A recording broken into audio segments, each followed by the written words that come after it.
Welcome to Big Jack Sports Wrap, our last for 2010, and I do wish you all a very prosperous 2011 and a happy one. Drive carefully. Well, we've had a bit of a disaster in the last week. The cricket was appalling at the Melbourne Cricket Ground. I went for the first 2 days, and watching Australia go out for 98 was bad enough. By the end of the day, the Poms were none for 150 on, went on and made over 500. It was all over. Our top line batting was woeful.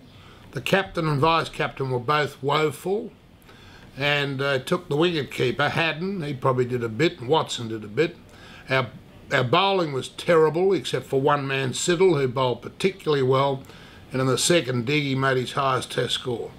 The Australians were in disarray. It wasn't just a win, it was a walkover, just like Adelaide was. So it now looks to me as though the Perth Test match, which Australia won, was an aberration, due to fine bowling by Johnson, who he didn't repeat in the last test. We now go to Sydney. 5th test, we've lost the Ashes. Poms are all gloating. Their papers in England are saying some terrible things about Australians. Shocking. But of course that's typical of the Poms. They love gloating and they don't get many chances, fortunately.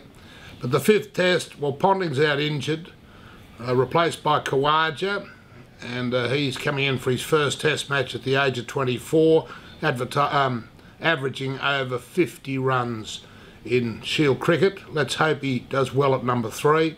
Harris is out injured also, and they've brought back Bollinger. Now I think they'll play the spinner Beer. They'll leave the other boy in the team, the other spinner. So the 12th man will either be Hilfenhaus or Bollinger. They'll only go in with 3 fast quicks, and I think Hilfenhaus ought to be dropped. He's only taken 4 wickets for the series. Well, we're going to have to get moving, and Australia's going to have to revamp its whole cricket after the World Cup. Luckily, we've only got test matches against Bangladesh and I don't know who the other one is, Sri Lanka. They're not bad.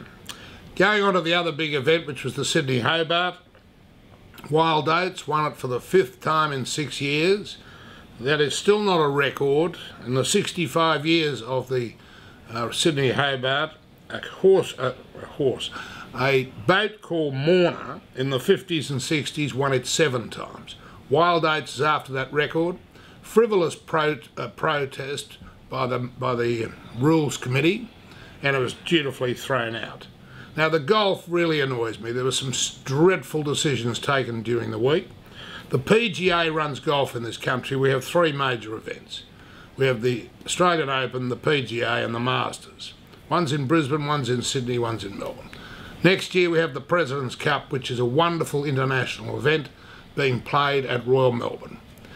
The obvious decision was to play the Masters 1 week ahead of the President's Cup.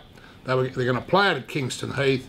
All the internationals would come down so they could have one tournament on the sandbelt and prepare them for the President's Cup without paying huge amounts of money to get there. Tiger Woods said he'd be here. What does the Australian PGA do? Very political decision. They decided to run the Australian Open in Sydney on a totally different sort of course a week before the President's Cup. Who's going to come out and play in that unless they're given big money?